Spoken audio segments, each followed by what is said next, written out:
મોરબી જિલ્લામાં ખાનગી કંપનીની ટ્રાન્સમિશન લાઇન અને સરકારી વીજ પોલ વળતરના નિયમો સામે ખેડૂતોનું આંદોલન હવે વધુ આક્રમક અને ઉગ્ર બન્યું છે। સરકારના પરિપત્ર મુજબ મળતું વળતર મંજૂર ન હોવા મામલે રોષે ભરાયેલા ખેડૂતોએ 50થી વધુ ગામોમાં ભાજપના ઉમેદવારો માટે પ્રવેશબંધીના બેનરો લગાવી દીધા છે અને 2027ની ચૂંટણી બહિષ્કારની ખુલ્લી ચીમકી ઉચ્ચારી છે।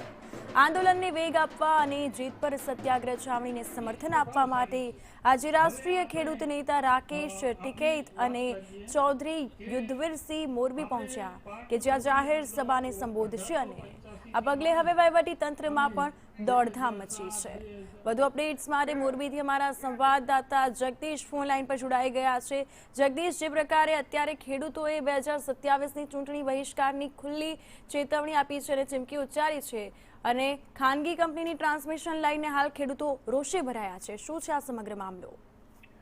કૃપા, જે પ્રકારે વાત કરવામાં આવે તો મોરબીના જેતપર ગામે છેલ્લા 3 મહિનાથી આંદોલન ચાલી રહ્યું છે અને હવે સત્યાગ્રહ છાવણીમાં આજે રાષ્ટ્રીય નેતા જે ખેડૂત નેતા છે રાકેશ ટિકૈત અને ચૌધરી યુદ્ધવીરસિંહ છાવણીની મુલાકાત સાંજે લેશે અને રાત્રે મોરબી શહેરમાં રવાપર રોડ પર કેપિટલ માર્કેટ ચોક છે ત્યાં જાહેર સભાને સંબોધન કરશે।